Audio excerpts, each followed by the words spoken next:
안녕하세요. 수아입니다. 이번 시간은 부모와 자식 간의 인연입니다. 이 글은 2008년도에 손처사님이 쓰신 글입니다. 눈이 내린다. 하얗고 깨끗하고 솜털 같은 눈이 펑펑 내린다. 그러나 나의 뺨엔 빗물이 내린다.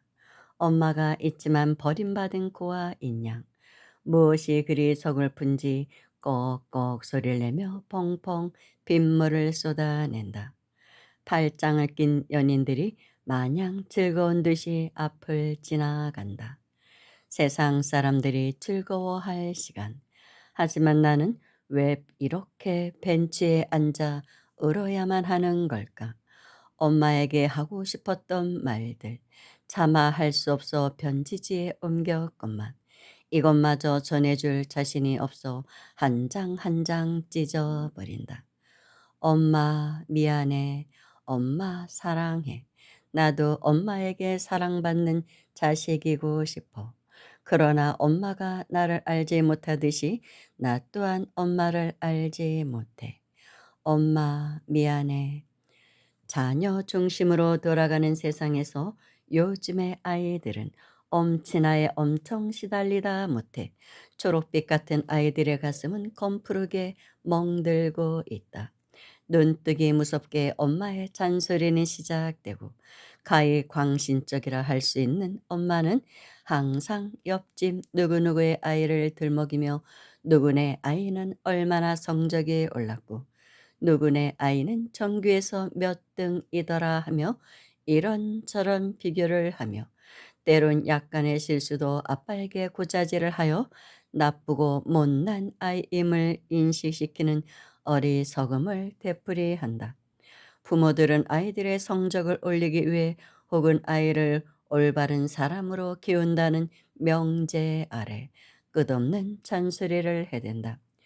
우리 아이는 내가 더 잘 알아요. 내가 잔소리하지 않으면 엉망진창이에요. 애기 아빠도 미련 굼탱이라 내가 잔소리하지 않으면 승진에 떨어졌을 거예요. 내 아들, 내 재산이란 생각에 어리석은 자는 괴로워 허덕인다. 나도 이미 내가 아니거늘 자식이나 재산이 어디에 있겠는가. 금을 주어도 옥을 얻지 못한 것을 한탄하는 사람들. 오직 부와 명예, 끝없는 욕심을 차리기 위해 긴 채찍을 들어 아이들의 영혼을 멍들게 하고 가정을 불안으로 몰아붙인다. 뒷감당도 못할 말들을 서슴지 않고 했다가 먼 훗날 아이들이 상처를 받았음을 이야기할 때 그때는 기억조차 없다고 발뺌을 한다. 하긴 습관적 잔소리이기에 기억할 수 없을지도 모른다. 그 말의 결과가 결국 어떤 형태로 미래의 자신을 어떻게 괴롭히는지 알지 못한다. 아이들의 행동을 바로잡기 위해 각자의 어떤 기준을 설정하고 아이들을 다스리는 것이 부모의 임무라 생각한다. 그러나 아이들은 저항할 힘을 가지고 있지 않아 부모에게 거칠게 대들지는 못하지만 공부를 하지 않거나 엉뚱한 말썽을 부리거나 청소를 시켜도 미적거리며 투덜대며 자기가 해야 할 일을 하지 않으므로 반항을 표현한다. 부모들은 아이들을 자신의 소유물로 생각하기 쉬운지라 자신의 욕심대로 아이가 커주길 바란다.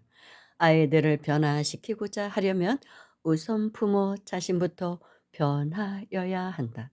탐욕심이 많은 부모는 탐욕심을 버릴 줄 알아야 하며 성내는 마음이 이글거리는 부모는 화나는 마음에 불을 끌 줄 알아야 하며 어리석은 부모는 어리석음에서 깨어나고자 기도를 통하여 마음을 다스리고 지혜를 밝히고자 노력해야 한다.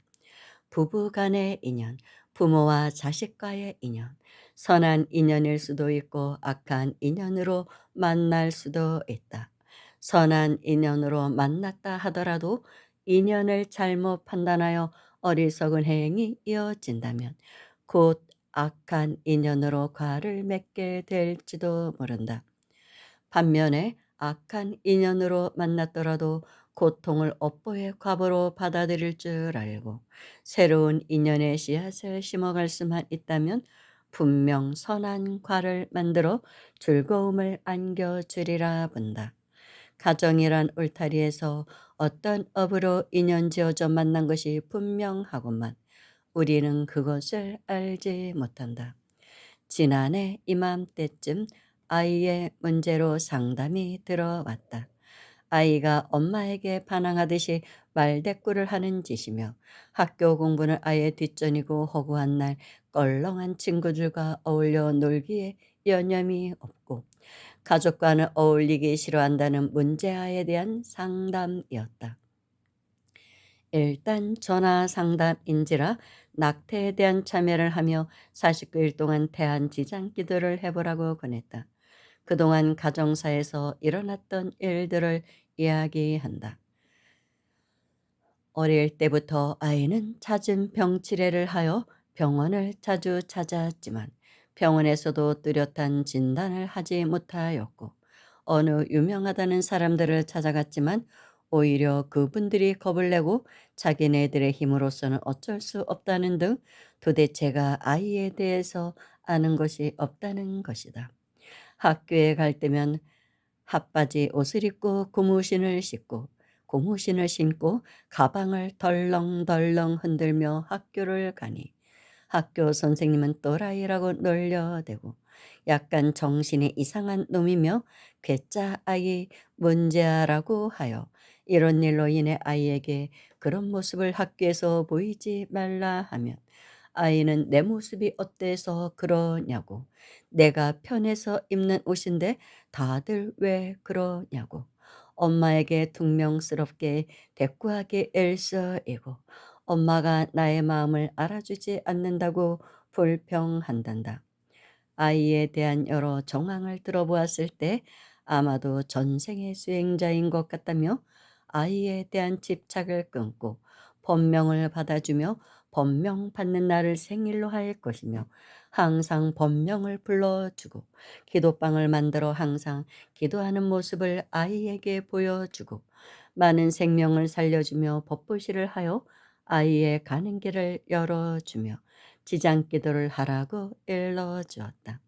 지장기도를 하는 전날부터 아이가 이런저런 병치레를 하더니 온 가족이 혼비백산 하는 일이 벌어지고 엄마도 이상스러운 사고를 당해 다치고 며칠 뒤엔 아이가 앓던 병이 집에 기르는 강아지가 똑같은 증상을 보이더니 강아지마저 아파 드러 누워 버리고 황당한 사건의 연속이었지만 그 경계는 본인들의 신심을 떠보는 경계라 절대 속지 말라고 주의를 주었는데 며칠이 지나자 아이의 병이 낫기 시작하더니 엄마의 사고친 상처가 급속히 아물고 강아지도 병이 나았다고 한다. 이후로 강아지도 기도를 할 때면 꼭 같이 참석해 기도를 하고 있다 한다. 그러나 며칠 후 학교에서 아이가 사고를 쳐서 그러니 부모가 학교에 와야 한다는 연락이 와서 엄마 가슴은 또 덜컥 내려앉는다. 학교의 설명인즉 아이가 다른 학생을 때려 맞은 학생의 큰 상처를 입었다는 이야기이다. 기도 중에 어찌 이런 황당한 일이 끊이지 않는지 이해가 안 되는 엄마는 불안한 마음을 가누지 못해 연락이 왔었다. 전생의 수행자는 세속에 인연이 없어 본인의 뜻에 반한 어떤 사정에 있을 거라 생각하니 가까운 절에 가서 기도를 하고 사태 수습에 나서 보라고 했다. 엄마는 기도를 하고 난 다음 피해자의 집에 가서 사정을 하니 다행히 그 집도 부처님법을 공부하는 집안이라 어떤 대가도 치르지 않고 원만히 사태가 해결되었단다. 그러나 속이 상한 엄마는 아이를 이래저래 나무라고 화를 내었는데 엄마의 구중에 아이는 말없이 눈물을 흘리며 밖으로만 맴돌았는데 어느 날 우연히 아이의 팔이 크게 닫혀 있는 것을 보고 엄마는 놀래어 아이를 다그쳐 본다. 그제서야 아이는 눈물을 흘리며 며칠 전 사고친 아이에게 맞아서 그렇다고 한다. 아이는 상대 아이에게 맞고서도 참고 참으며 용서를 해 주었는데 그날도 또 때리려 해서 한 대 때렸는데 이렇게 학교에서도 집에서도 본인만 나쁜 아이로 몰아붙인 것에 대해 못내 서운해한다. 그뿐만 아니라 선생님의 구둣발에 밟히고 뺨이 붓도록 맞아 손가락이 부러지고 억울하고 분했지만 한편으로는 선생님의 마음을 이해하려 이태껏 부모에게 말을 하지 않았다며 울음을 터뜨린다. 그리고 이런 일로 선생님의 입장을 난처하게 하지 말고 용서를 하라고 한다. 엄마는 아이의 부러진 손가락을 잡고는 울고 말았다. 아이가 불량 학생인 줄로만 알고 있었는데 아이의 생각에 그리 깊었는지 모르고 못난 놈이라고 몰아붙인 것에 가슴 아파한다. 아이가 얼마나 마음의 상처를 받았을까를 생각하며 아이에게 미안하다고 사과를 하고 손처사를 만나 상담한 이야기들을 해 주었단다.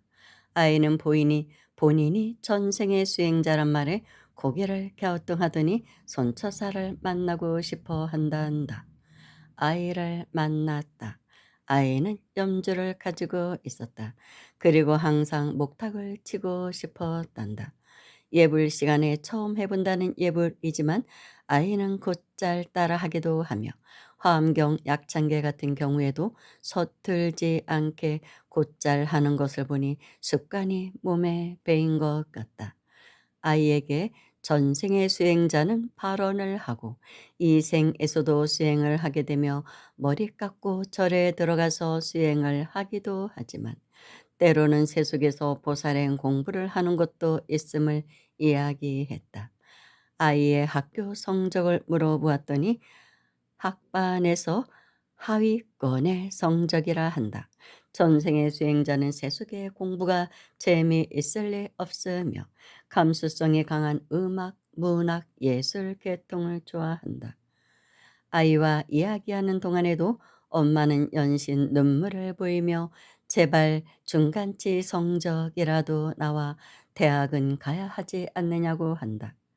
아이가 엄마의 얼굴을 보더니 또 공부 타령이 시작된다고 힐끔힐끔 한다. 아이를 조용히 타일러 보았다. 수행자는 중생의 눈물을 닦아주는 것과 중생의 소원을 들어주는 것을 기본으로 삼는다. 학교 성적 오르기를 바라는 것도 중생심이기에 엄마를 중생으로 보아서 소원을 들어주고 눈물 대신 웃음이 가득하도록 해야 한다. 아이에게 공부하는 방법 몇 가지를 알려주고 장래 본인의 해야 할 일들을 일러주었다. 아이에게 다음 시험에서는 20등 안으로는 올라서 보라고 했는데 아이는 해보겠다고 한다. 집으로 돌아간 아이는 예불을 집에서 보기도 하고 모다라니 사경도 하며 수행자로서의 삶을 시작하는 것 같다고 알려왔다.